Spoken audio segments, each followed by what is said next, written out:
Hey everyone, welcome to today's speed build. Today's build is a little bit different because I did it for a challenge on Fake Gamer Girl's channel. If you don't know who she is a Sims YouTuber and Twitch streamer that kind of does more off-color Sims videos, I'd say. I don't know, I really enjoy her content. It's different than watching like the normal Game Changers or something like that, so I'll go ahead and link her channel down below. But her challenge for this week was an abandoned building of any sort, so I chose to do an empty abandoned house. I'm not really sure what the backstory is, but I did keep the house style in like an older home style, the darker woods, stone, smaller interior. It's meant to be a one bedroom, 1.5 bath with a kitchen and then dining area and just a hallway area as well.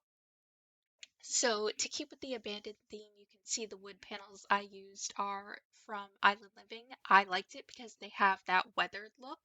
So I thought that fit pretty well for the theme here. And I just added some basic doors and windows to the house, and then it took me forever to go through the debug menu because I really haven't done that in quite a long time. I've been using some debug landscaping here and there, but not really the items. So the amount of footage I cut out of this recording was probably more than what I ended up keeping in because I really did just go through the whole debug menu, start to finish, twice because the first time I did it, I didn't realize that I didn't have the live edit objects on, which was all the landscaping. So, yeah, definitely took me quite a while to do this build for such a small build, but that's okay. I also figured that this could be something someone downloaded maybe to do like a fixer-upper on because it does have the structure of a normal house, but there's just a lot of trash and clutter and damage throughout the house, and you'll see like the fridge and the stove that I end up using aren't actually functional. They are items, debug menu items. Yeah, that made sense, right? They're from Eco Lifestyle. They're just like the broken fridge that's on the ground right now. It's like that, except it's standing up and the door is separate from it. Same with the stove. I just thought it looked really good. It added to like the whole abandoned house. And of course, I use these caution or danger or do not enter signs, whatever you want. I figured maybe squatters would be living here in the backyard, or teens maybe use it for a hangout. You see, I do put the bubble machine in there later on. But then I go ahead and use the wisteria and ivy that came in Cottage Living to sort of give the whole house this overgrown feel as well. I just thought that looked pretty good, added to the feel, because you'll see later on when I do the landscaping that there is a lot of overgrowth going on, so I did add those vines. I think those vines are from Vampire Pack. Pretty sure they're from the Vampire Pack. And the spider webs as well. And yeah, I don't do much to the interior in terms of furnishing. I really just put like clutter and debris everywhere. Um, because I had the idea that maybe squatters would be here, I did use like laundry piles, and that you saw like the plastic bins that have the paper towels and cleaning supplies, just things like that. And then I thought these houseplants in the abandoned items outside were a good touch too, just to show like more overgrowth, I guess. And the swing set that's also from Island Living, I think it has that weathered look because it's supposed to be near the ocean, so I included that one. More of a rundown swing set, I guess. The items that I put in the bathroom are actually usable items. They just happen to be more weathered ones, except for the toilet. We don't really have a rundown looking toilet except for that. I think it's one that you can actually build yourself at the woodworker table, but it's like an outhouse style toilet. I didn't use that one. I just figured like the house would have had actual plumbing at one point, so I kept a real toilet in there. And the mushrooms and hay bales from Cottage Living I thought were a cute touch as well, just to add as like more overgrowth outside or something like that.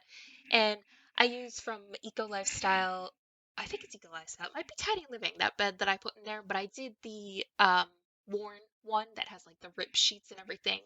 And I just thought gave it a good look. And this fence right here is another debug item. Most of this house is debug. I'm not going to lie. Most of the items your Sims will just completely ignore. You can see I use from the paranormal stuff pack some of the haunted puddles and the ivy or vines that come out of the ground, and then I put those creepy dolls all around. I didn't really think of a backstory for them, but I thought it was a nice touch. Maybe teenagers left them in there to make other people think that the house is haunted or something like that, or maybe the house is haunted. I don't know. But yeah, I just thought that it was like a cute little extra something to add. And I did put the mailbox on the house that like the mailman would drop the mail into. So inside the front door, I do have a bunch of like envelopes and packages just cluttered there as well. And of course, these spider webs, great touch for any time you do something abandoned.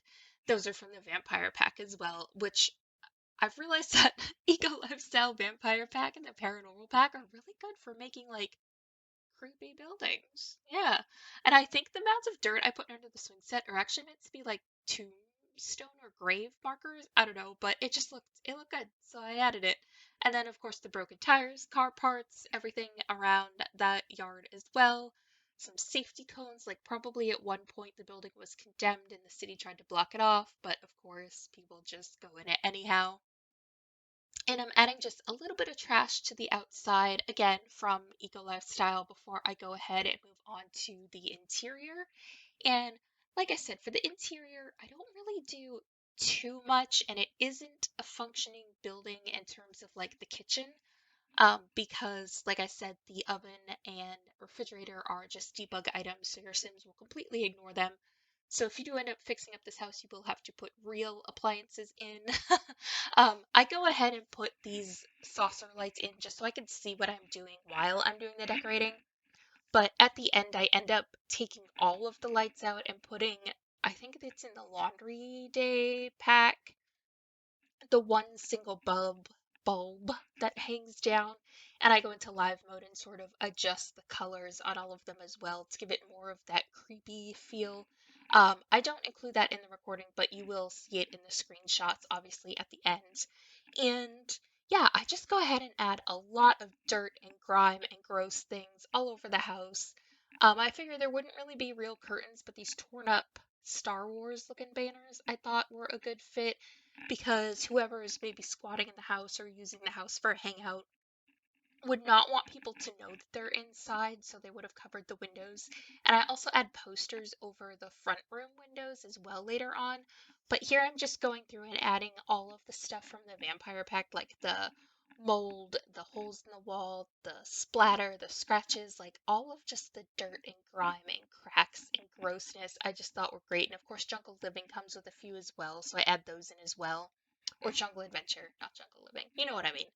Um, and the City Living wallpaper and floors work great here as well too because they have that worn look. The linoleum's all cracked, the walls are stained. Here you can see me putting those spooky dolls around. I just love that little extra touch. And I did the jack-o'-lanterns that are like spitting out their guts just because I thought that was a cute touch as well. And yeah, just really adding some random bits of mess everywhere. And like I said before, I think this would be fun to like go in and clean up and make a livable house out of. If anyone does that, tag me in it. I would love to see it. I don't know if I'll end up doing it, maybe, but I've never built a house like this before, so this was really new for me and fun, and I just, yeah, it was fun to do. And my boyfriend was watching me. He's like, you need more dirt. You need more gross things. So, yeah, that's why I kind of went overboard with like the spider webs and the splatters and the cracks and all that stuff. But yeah, other than that, I just go ahead and add some mismatch end tables in the bedroom and another one of these worn rugs, and then there are screenshots at the end. So I hope you enjoyed watching. I will link Fake Gamer Girl's channel down below if you've never seen her. She's great, very entertaining. If you haven't subscribed already, please do that. Put the notifications on so you never miss a video, like, comment, all that fun stuff. And I will see you all next time. Bye!